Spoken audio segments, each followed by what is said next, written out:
A very warm welcome to Art Gallery Explorer, the vlog which explores and celebrates the London art scene. It's twilight, as you can see, in London, and I'm heading towards the Royal Academy for another Monday review, where I review a new or recently opened big hot ticket show in London. And today it gives me great pleasure to bring you a show I'm really excited about, focusing on a large number of works by American great Kerry James Marshall. Kerry James Marshall was born in Alabama, Birmingham, Alabama in 1955. He's in his 70th year. He moved as a child to Los Angeles, where he lived in South Central and explored the Los Angeles County Museum of Art, amongst other galleries. He then spent a lot of his artistic career in Chicago, Illinois. Kerry James Marshall grew up in the turmoil of the 1960s civil rights movement, where Black Power and the Black Panthers also jostled for influence. He is considered to be one of America's greatest contemporary painters.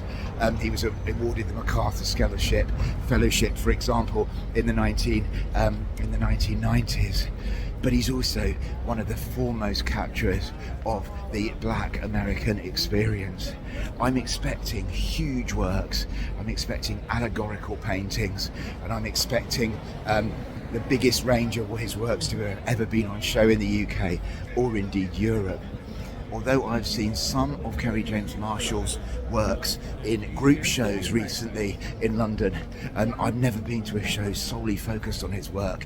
Indeed, the last one was in London 20 years ago. This show, which is on until the 18th of January, is £25 to get in, and I can't wait to take you inside and bring you as much as I'm allowed. So come and join me as we head inside this exhibition from the Royal Academy in London. If you are visiting this show, and I urge you to, you might want to skip straight ahead to my review so the art is fresh for you. Kerry James Marshall's work is infused with music. I'm limited by royalty-free music, so I've used work by Ryan James Carr from Epidemic Sounds. But the Museum of Contemporary Art Chicago has a fantastic Kerry James Marshall playlist. I put the link in the description. Or put your own music on, or mute if it's not your taste.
sometimes, art lovers, I'm struck anew at the rejuvenating impact of visiting an art show.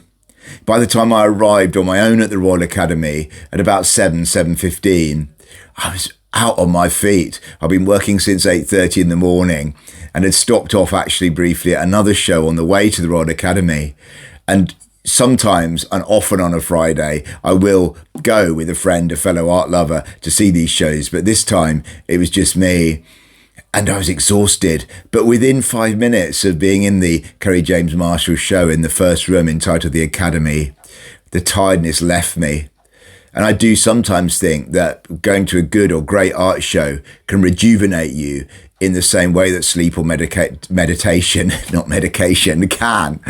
And in this case, this was a really good show that if you're in London or can get to London, I do urge you to go to if you're a fan of modern painting. I think that £25, which is, let's be honest, at the top rung of art pricing in London, is actually really good value when you consider how many paintings have come across the Atlantic from America, both from private collections and from many public museums. There was only a few paintings from Europe, 2 from Tate, 1 from the Ludwig Museum in Cologne. I might have missed a couple of others, but generally this is an American show that's transported itself to Europe, to London, and it's a really great opportunity before January the 18th to get in there. I always think about these big shows in terms of the good, the bad and the beautiful, and there was so much good in this exhibition and I absolutely loved it. I thought the Royal Academy was the perfect place. Kerry James Marshall is one of our foremost global painters, certainly one of the best, in my opinion, contemporary American painters. And the Royal Academy in London is at its heart an academy of painting and drawing. And so this is a really great place. I always feel a tiny bit uneasy when the Royal Academy's halls are filled with installation or conceptual art. Not that I don't sometimes enjoy those shows, but it's at its best when it's filled with great paintings. And lots of these, in my opinion, were that. There was so many different things about Kerry James Marshall's art that I loved, that I've had to actually write them down. And the first was his engagement with European art history and also African art traditions. In the first room, Untitled, the studio, sums this up so well. It's a motif on a much visited theme in European painting, from Courbet in the studio to Velázquez, Las Meninas. Artists have often painted artists doing their job, painting. And this is a really great example of that. And you notice straight away that the artist, the model, and in fact all the figures in the painting are black figures. And this is Kerry James Marshall saying, look, this artistic tradition is rich and varied. We might also point to his portrait of Scipio Moorhead, an enslaved artist who we only know through the poetry of another enslaved writer. And yet he's imagined or brought back to life Scipio Moorhead and brought him before our eyes. And so I love that engagement with the Western art tradition, but also the tilting of it towards a specifically African-American perspective. Secondly, I really enjoyed Marshall's use of colour. Most of the works are full of bright and diverse colours, which, even though they're shooting off in all different directions, work really, really well. However, the room which focuses on his engagement with the colour black is particularly powerful. He portrays black in all its nuances, and it says in the audio guide, which I do recommend, by the way, it's free, so take some headphones along if you can do, that the word black has been used to stereotype and generalise a whole range of different people, non-white people in the world. And obviously, in lots of ways, it's an inaccurate, descriptive use of colour. But he says, when I'm painting with black, I want to explore it in all its depth, in all its richness, in all its variety. And he does that particularly well in the second room, but throughout the show as well. Thirdly, the Royal Academy prize historical painting or history painting above all else. And Marshall is in many ways producing large-scale, spectacular and engaging history paintings. Take this work, for example, Voyager, in a room of paintings on the Middle Passage. The term wanderer is inscribed onto the bow of the ship, as you can see. And we learn that Wanderer was one of the last ships to bring human cargo to the United States in 1858. The female figure surrounded by flowers is the embodiment of Yemoja, goddess of the sea.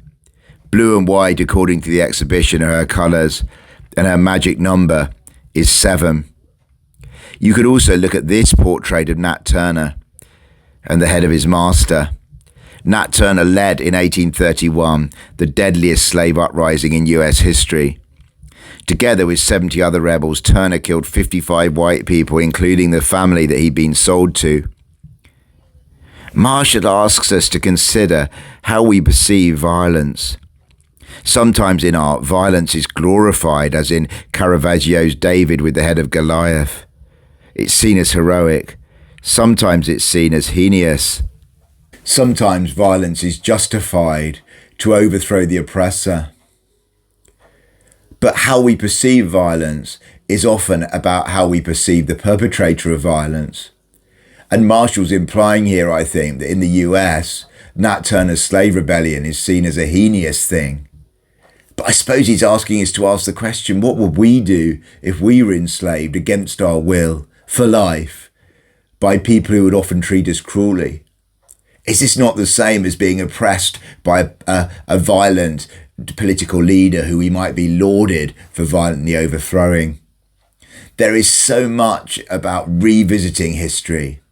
And this Nat Turner painting, especially, is one of the very few occasions where Marshall shows violence. He deliberately steers away from violence and destruction and death and graphic scenes in most of his works. And I think that's a deliberate attempt to revisit history and see a new humanity in this period of history. That comes on to my fourth point, which is that these paintings are so full of multiple meanings and they require quite extensive absorbing to be able to really get what's going on. Take vignette 14, La La La. On the surface, this is about two lovers. There are hearts surrounding this painting. There are birds in the sky. There is the music, la la la. And one of the one of the things that the audio guide brings out is that when white people bought slaves, to America, they bought them as cargo. They didn't expect to bring people who would fall in love. And yet the vignette series is exactly what that is showing. It's showing the descendants of people bought against their will from Africa falling in love, and it's incredibly powerful. And this vignette on the surface is all about love and positivity. But when you look through the tire, you notice a fire is burning in this painting, and you're forced to question what this symbolizes.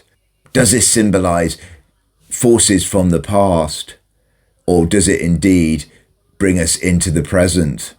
In terms of the bad, I mean, I absolutely love this show, as hopefully you can tell. But I did feel right towards the end that the show tailed off a tiny bit curatorially and lost some of its energy. That's just a small criticism. I was wondering how the gallery spaces themselves could have been configured so we ended with a more powerful series of works. But that was just a tiny quibble. In terms of the beautiful, goodness me, I've struggled to find one work when there were so many I could choose. But I think I'm going to choose this one. It's called Past Times, and it's set in Chicago, where Kerry James Marshall has spent most of his artistic career. We can see the Sears Tower, as it used to be known, in the background. We can see the red brick flats of some of the Chicago projects. And it's quite an idealised scene with people in speedboats and on water skis. We see music from the Temptations and Snoop Dogg coming out of music players. On the surface, this might seem like a celebration of the American dream, but I think we're also being encouraged to scrape below the surface and ask the question about whether this is actually a deep critique of the American dream as being fantasy for many African Americans who are statistically much less likely to be able to access the life on show. It includes everything I love about Kerry James Marshall's work, the aesthetic colour, the vibrancy, but also the deep meaning that makes you think. Overall, I'm going to give this show a 9.5 out of 10. I thought the art was excellent. I think that Kerry James Marshall is a front rank global painter. And as I've hopefully shown, there is so much going on in his paintings that they remain engaging and they remain with you a long time after you finish looking at them. I've been thinking about this show. It's now Sunday. I'm about to launch on Monday. And I've been thinking about this show incessantly since I saw it on Friday. So I really advise you to get along there if you can do before the 18th of January. And see these works with your own eyes, because they do reward being able to stand in front of them for quite a long time, absorbing them. Thank you ever so much for watching. If you enjoyed this painting, do check out my Neo-Impressionism vlog from the National Gallery, and stay tuned for many more reviews of the key shows in London and some other little surprises as well. Thank you for your support and watching this channel.